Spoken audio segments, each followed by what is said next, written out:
Good day guys! Pag-usapan muna natin yung ating driver's license. Meron tayong driver's license non-professional. Solid natin i-convert sa professional. Kasi mag-a-apply tayo kay Angkas, kailangan natin isang requirement kay Angkas yon na magkaroon tayo ng driver's license na professional. So paano nga ba mag-convert ng non-pro to professional driver's license?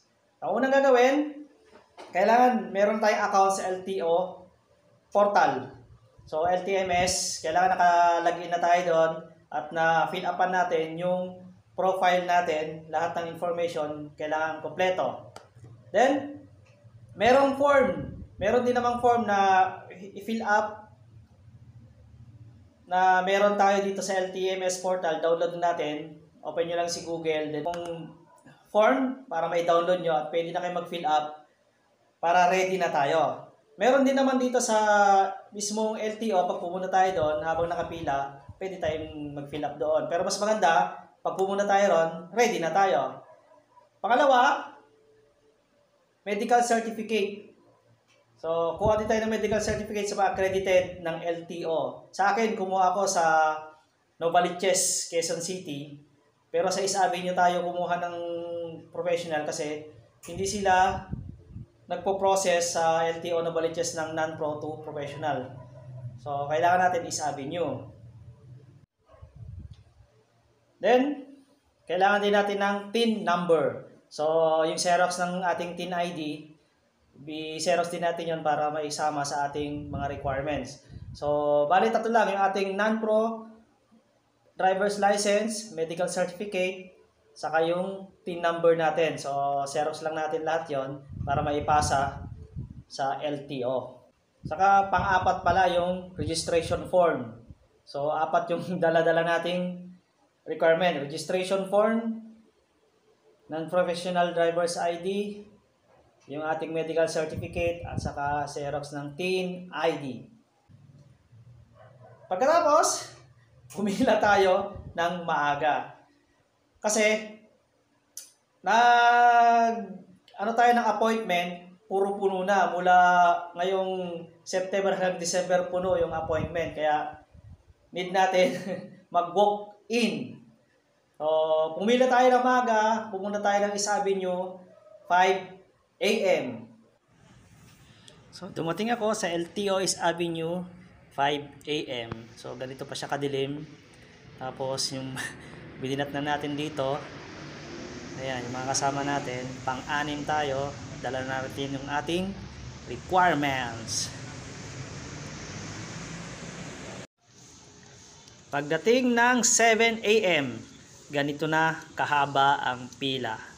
Kaya kung gusto nyo nang hindi ganito kahaba, agahan nyo pumila sa LTO. So buti na lang, maaga tayo pumunta, kaya nandito tayo sa bandang unahan. Ito ating upuan. Then waiting tayo magbukas ang LTO.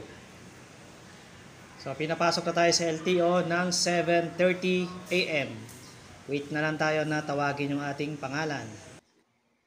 Kaya, nag-selfie muna tayo. Pagkatapos, tatawagin tayo sa window 3 or 4 para sa pre-evaluation. Tatanungin lang naman dito kung may papalitan ka ba sa iyong address o contact number. Kung wala, so puproceed na.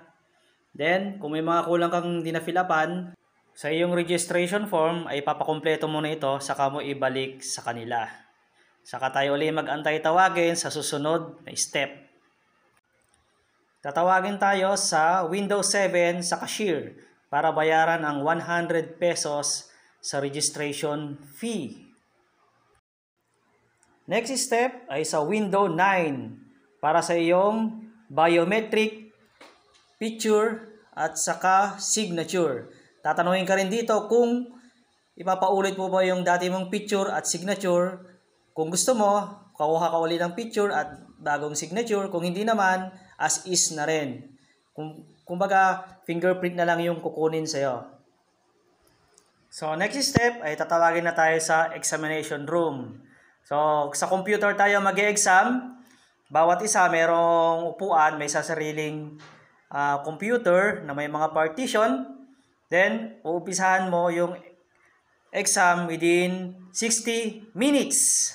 So, multiple choice naman yung exam. So, mas maganda, bago kayo pumunta sa LTO is mag-review na tayo. Meron din naman tayong reviewer sa LTMS portal mismo. And then, yun, ipasa natin. Hindi na masama sa 53 na score. Next step ay tinawag ulit tayo sa Windows 7 sa cashier para bayaran ang 325 pesos na license fee.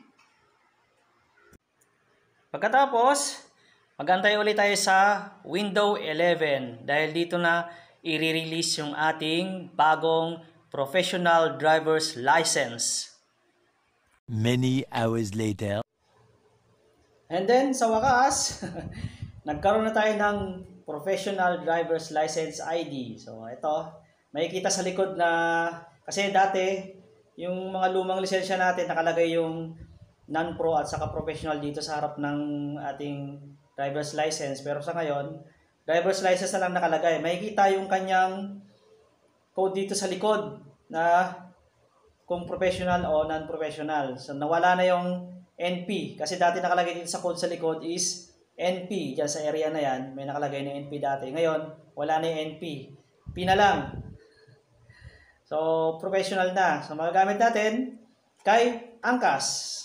So, isang requirement na Angkas is professional driver's license. So, madali lang tayo nakakuha ng driver's license. Pumili tayo ng 5 AM para mauna-una tayo sa pila. Nag-start tayo 7:30. Natapos tayo ng 9:30 AM. So, ganun lang kabilis. Kaya, sa mga dating non-pro dyan, na gusto mag-professional, simple lang. Mabilis lang naman yung proseso sa East Avenue. Hindi ko lang alam sa ibang LTO office Kasi, dito sana sa Novaliches LTO, pero hindi kasi sila nagpo-process ng non-pro to professional. Kaya, dinala tayo sa East Avenue LTO. So, doon tayo naglakad ng ating driver's license. So, yun guys. Huwag na tayo umasa sa yung iba dyan gusto umasa sa fixer. So, mapapangamahal lang kayo. Ganun din naman. Pupunta rin naman kayo sa LTO. Tapos, umasa kayo sa fixer. Mahal na kayong babayaran nyo. Tapos, hindi pa natin alam kung totoong driver's license ID yung ibibigay sa inyo. So, yun lang. Ganun lang naman kadali. Kaya, tayo na mismo maglakad at magproseso sa LTO. Okay? Nice.